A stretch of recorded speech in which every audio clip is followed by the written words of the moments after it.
नमस्कार, बी न्यूजमा स्वागत छ। म अमृता गाहा। समाचार सुरु गरौँ अहिलेसम्मका मुख्य खबरका अंशहरूबाट।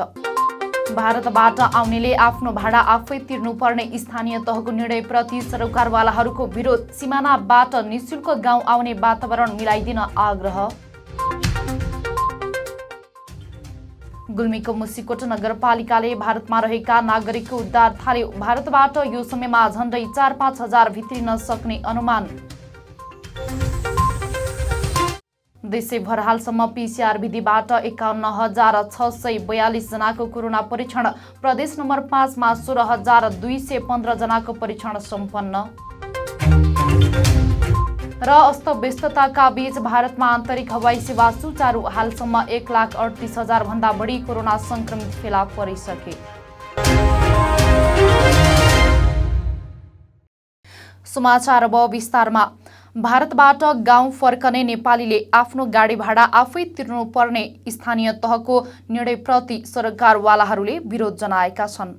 जिल्लास्थित नागरिक समाज, विभिन्न मजदुर संगठन, विभिन्न राजनीतिक दलका भातृ संगठन, भारतमा रहेका नेपालीहरू लगायतले उक्त निर्णयको विरोध गरेका हुन्। आइतबार जिल्लाका सबै स्थानीय तहका प्रमुख तथा जिल्ला समन्वय समिति बीच भारतबाट आउनेले आफ्नो भाडा आफै तिर्नुपर्ने निर्णय गरेको थियो। तर लकडाउन भएपछि भारतमा पनि काम बन्द भएको र रकम पनि सकिएको भन्दै उनीहरूले सीमाबाट निशुल्क गाउँ आउने वातावरण मिलाइदिन आग्रह गरेका छन्। हाल भारतमा मजदुरी गर्ने धुर्कोट गाउँपालिका 2 पिपलधाराका प्रशान्त खनालले आफूहरू थुप्रै नेपाली भारतमा अलपत्र परेकोले सकेसम्म छिटो घर फर्किने व्यवस्था मिलाइदिन आग्रह गर्नुभयो। घर आएपछि पनि स्थानीय तहले बनाएको क्वारेन्टिनमा बस्न तयार रहेको पनि उहाँले बताउनु भएको छ। निर्माण मजदुर हक हित संरक्षण समिति गुल्मीका अध्यक्ष ओले राणाले सीमामा अलपत्र मजदुरहरूलाई सम्बन्धित स्थानीय तहले निशुल्क ल्याउनु पर्ने बताउनुभयो। गुल्मीका सबैजसो स्थानीय तहमा स्थापना भएको कोरोना राहत कोषमा 7 करोड भन्दा बढी रकम संकलन भएको छ,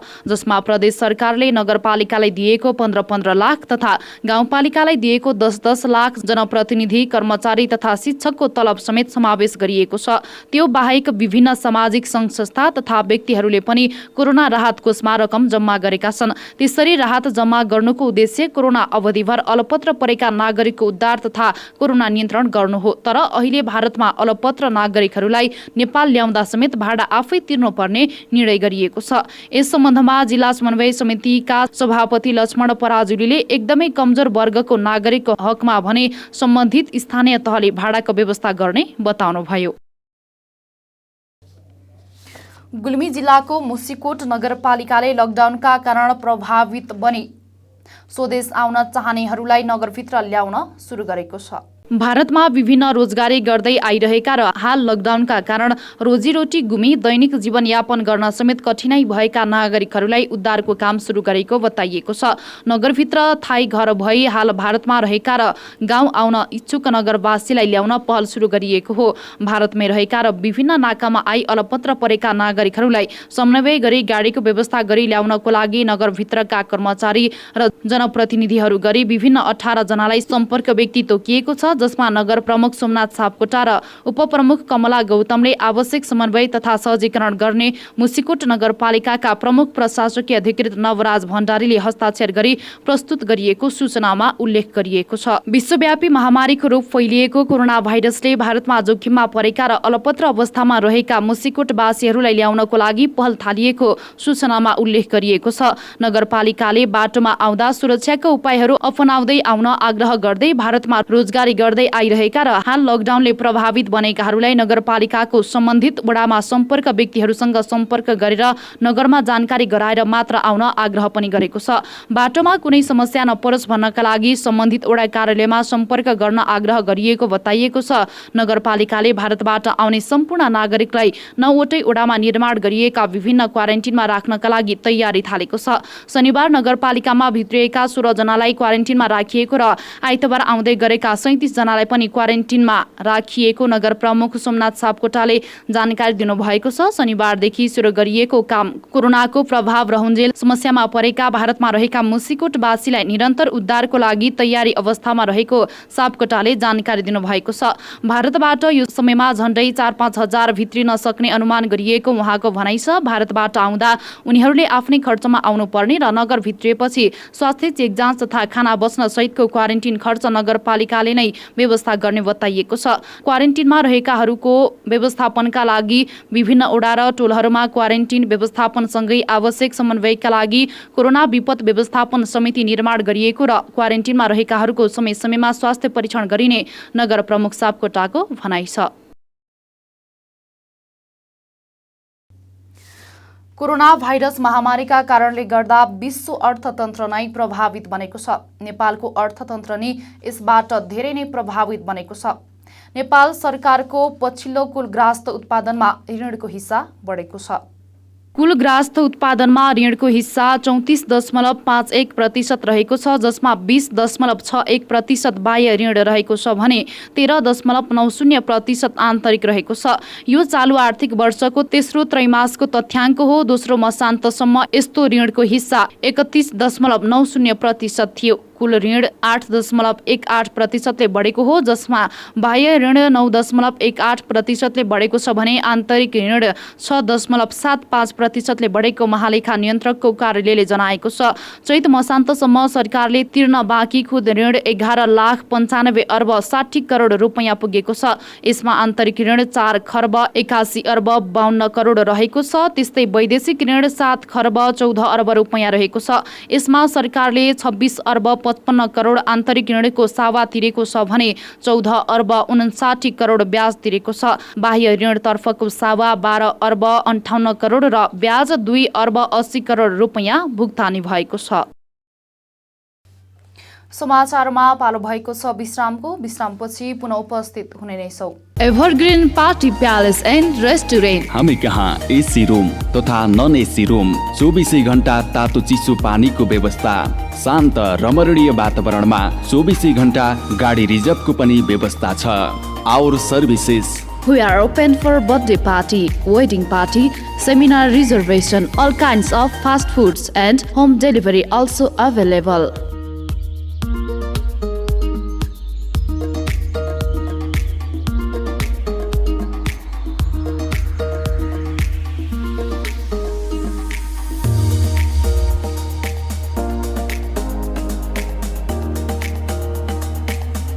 Contact number 079520864. Proprietor Javindra Basnet 9857064004. Prakash Basnet 9841972733. Evergreen Party Palace and Restaurant, Resunga नगरपालिका 1 हस्पिटल लाइन गुल्मी, जिल्ला कारागारको ठिक माथिपट्टि।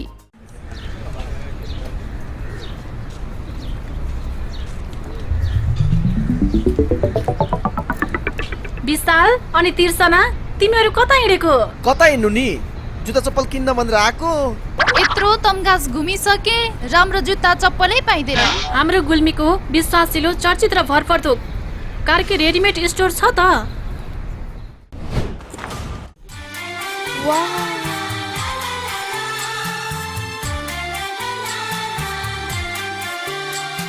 हामी कहाँ Shikhar, Royal, Rocket, BF, black horse लगायत विभिन्न ब्रान्डका party shoes, sports shoes, school सुजका साथै लेडिज जेन्ट्स तथा बच्चाका हरेक प्रकारका फेन्सी रेडिमेड कपडाहरू, ब्यागहरू थोक तथा फुटकर मूल्यमा बिक्री गरिन्छ। Proprietor Arjun Karki. Phone number 079520636। Karki readymade and shoes centre, Tamghas Gulmi. एक पटक आएर त हेर्नुहोस्। ओहो मित्र, आज त पैसाको बाहरै बाहर छ त। होइन, बाइक किन्ने भनेको पैसा नै पुगेन यार। नयाँ होइन, तर नयाँ भन्दा कम्पनी छैन। आउनुहोस्, अब तपाईले खोजेकै रेटमा नयाँ तथा पुराना मोटरसाइकल खरिद बिक्रीको लागि रेसुङ्गा रिकन्डिसन हाउसमा।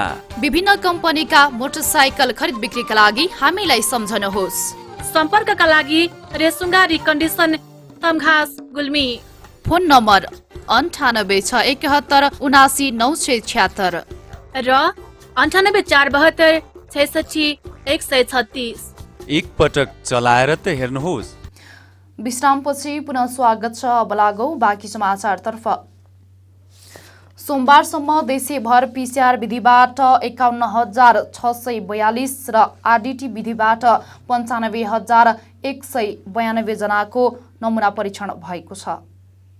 पछिल्लो 24 घण्टामा पीसीआर विधिबाट 2,904 र आरडीटी विधिबाट 5,166 वटा नमुना परीक्षण भएका छन्। त्यसैगरी प्रदेश नम्बर 1 मा 10,827, प्रदेश नम्बर 2 मा 6,468 र बागमती प्रदेशमा 23,313 जनाको आरडीटी परीक्षण भएको छ। यस्तै गण्डकी प्रदेशमा 7,701, प्रदेश नम्बर 5 मा 16,215, कर्णाली प्रदेशमा 10,058 र सुदूरपश्चिम प्रदेशमा 20,610 जनाको आरडीटी परीक्षण गरिएको छ। अहिले प्रदेश नम्बर 1 मा 1,677, प्रदेश नम्बर 2 मा 9,026, बागमती प्रदेशमा 8,078 र गण्डकी प्रदेशमा 1,688 जना क्वारेन्टिनमा रहेका छन्। यस्तै प्रदेश नम्बर 5 मा 20,463, कर्णाली प्रदेशमा 3,991 र सुदूरपश्चिम प्रदेशमा 8,306 जना गरी जम्मा 46,029 जना क्वारेन्टिनमा रहेका छन्। आज जेठ 12 गते पहिलो अपडेट मैले प्रयोगशालाको परीक्षणबाट गराउन चाहन्छु। पीसीआर विधिबाट गरिएका परीक्षणहरूको आजसम्मको संख्या 51,642 पुगेको छ। त्यसैगरी आरडीटी विधिबाट गरिएका परीक्षणहरूको संख्या 95,192 पुगेको छ। गत 24 घण्टामा मात्र पीसीआर विधिबाट थप 2,904 वटा परीक्षणहरू भएका छन् भने आरडीटी विधिबाट भएका परीक्षणहरूको संख्या गत 24 घण्टामा 5,166 रहेको छ। प्रादेशिक विवरण दिन चाहन्छु। प्रादेशिक विवरण अनुसार आरडीटी विधिबाट गरिएका परीक्षणहरूको संख्या प्रदेश नम्बर 1 मा 10,827, प्रदेश नम्बर 2 मा 6,468, त्यसैगरी बागमती प्रदेशमा 23,313, गण्डकी प्रदेशमा 7,701, प्रदेश नम्बर 5 मा 16,215, कर्णाली प्रदेशमा 10,058, सुदूरपश्चिम प्रदेशमा 20,610 गरी कुल 95,192 वटा आरडीटी विधिबाट नमुना परीक्षणहरू हालसम्म सम्पन्न भएका छन्।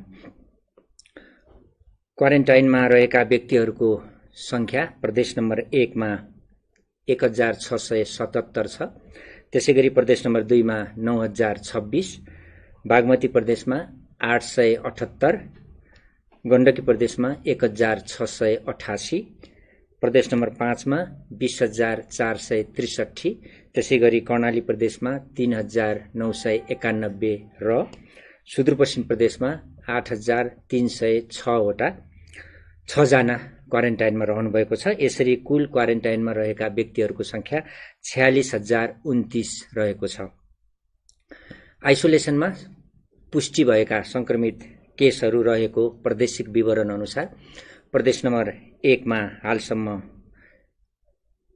अहिले संक्रमित रहेको संख्या 60, प्रदेश नम्बर 2 मा 201, बागमती प्रदेशमा 26, गण्डकी प्रदेशमा 3, प्रदेश नम्बर 5 मा 256, कर्णाली प्रदेशमा 11, सुदूरपश्चिम प्रदेशमा 10 रहनुभएको छ आइसोलेसनमा भने हालसम्म डिस्चार्ज हुने व्यक्तिहरूको प्रादेशिक विवरण अनुसार प्रदेश नम्बर 1 मा हालसम्म डिस्चार्ज भएका व्यक्तिहरू 26 जना, त्यसैगरी प्रदेश नम्बर 2 बाट 33 जना, बागमती प्रदेशबाट 11 जना, गण्डकी प्रदेशबाट 2 जना, प्रदेश नम्बर 5 बाट 34 जना र सुदूरपश्चिमबाट 5 जना गरी कुल 111 जना हालसम्म डिस्चार्ज हुनुभएको छ। यहाँ डिस्चार्ज हुने व्यक्तिहरू 24 गत पछिल्लो विवरण अनुसार थप 24 जना डिस्चार्ज हुनुभएको हो, जसमध्ये 9 जना महिला र 15 जना पुरुष हुनुहुन्छ। नारायणी अस्पतालबाट डिस्चार्ज भएका 18 जना, त्यसैगरी पर्सा छप्कैयाका 18 जना जो 4 महिनादेखि 66 वर्षका हुनुहुन्थ्यो, उहाँहरू 21औं दिनमा डिस्चार्ज हुनुभएको हो। त्यसैगरी पाटन अस्पतालबाट डिस्चार्ज भएका व्यक्तिहरू धनुषाका, काठमाडौँका, धादिङका, दाङका र बर्दियाका 1-1 जना, उहाँहरू 9 दिनदेखि 10औं दिनको बीचमा डिस्चार्ज हुनुभएको छ। त्यसै गरी टेकु अस्पतालबाट सर्लाही घर भएका एकजना 34 वर्षीय पुरुष 5औं दिनमा डिस्चार्ज हुनुभएको छ। यसरी कुल डिस्चार्ज हुनेको संख्या 24 छ। गत पछिल्लो रिपोर्ट अनुसार यसरी 111 जना हालसम्म डिस्चार्ज भइसक्नु भएको छ। डिस्चार्ज भएका सबैहरूमध्ये पुरुषहरू 83 जना र महिलाहरू 28 जना हुनुहुन्छ। अन्त्यमा एक अन्तर्राष्ट्रिय समाचार। 2 महिनाको लकडाउनपछि सोमबारबाट भारतमा आन्तरिक हवाई सेवा सुचारू भएको छ। सेवा सुचारू भएको पहिलो दिन भारतका अधिकांश विमानस्थलहरूमा यात्रुहरूको लामो लाइन तथा अस्तव्यस्तता देखिएको छ। स्थानीय मिडियाका अनुसार कम्तीमा 100 भन्दा बढी उडानहरू रद्द भएका छन्। यद्यपि धेरै उडानहरू पूर्व निर्धारित तालिका अनुसार नै सञ्चालन भएका थिए। सबैभन्दा बढी कोरोना संक्रमित रहेको महाराष्ट्रले दैनिक 50 वटा उडान मात्र भर्ने निर्णय गरेपछि धेरै उडानहरू रद्द भएका थिए। आफूहरूलाई समयमा नै जानकारी नगराएको भन्दै धेरै यात्रुहरू आक्रोशित बनेका हुन्। धेरैले सामाजिक सञ्जालमा आफ्नो आक्रोश व्यक्त गरेका थिए। लामो समय विमानस्थल छिर्न लाइनमा बसेपछि मात्र धेरैले आफ्नो उडान रद्द भएको जानकारी पाएका थिए। आन्तरिक उडान सुचारू गर्दा कडा सुरक्षात्मक उपाय अपनाइएको छ। सुरक्षा अधिकारीहरूले हरेक यात्रुको ज्वरो नापेका थिए भने उनीहरूको कोभिड-19 को tracking app Aarogya Setu download गरेको सुनिश्चित गरेका थिए। त्यस्तै उनीहरूको जुत्ता र लगेज डिसइन्फेक्ट समेत गरिएको थियो। भारतमा हालसम्म 1,38,000 भन्दा बढी कोरोना संक्रमित फेला परेका छन्। तर भारतले बिस्तारै देशभर लकडाउनलाई खुकुलो बनाउन थालेको छ। भारतले 25 मार्चदेखि लकडाउन सुरु गरेको हो। हामी समाचारको अन्त्यमा छौं, तर बिदा हुनु पूर्व यस प्रसारणका मुख्य समाचार पुनः एकपटक। भारतबाट आउनेले आफ्नो भाडा आफै तिर्नुपर्ने स्थानीय तहको निर्णयप्रति सरकारवालाहरूको विरोध। सिमानाबाट निशुल्क गाउँ आउने वातावरण मिलाइदिन आग्रह। गुल्मीको मुसिकोट नगरपालिकाले भारतमा रहेका नागरिकको उद्धार थाल्यो। भारतबाट यो समयमा झण्डै 4-5 हजार भित्रिन सक्ने अनुमान। देशैभर हालसम्म PCR विधिबाट 51,642 जनाको कोरोना परीक्षण। प्रदेश नम्बर 5 मा 16,215 जनाको परीक्षण सम्पन्न। र अस्तव्यस्तताका बीच भारतमा आन्तरिक हवाई सेवा सुचारू। हालसम्म 1,38,000 भन्दा बढी कोरोना संक्रमित फेला परिसके।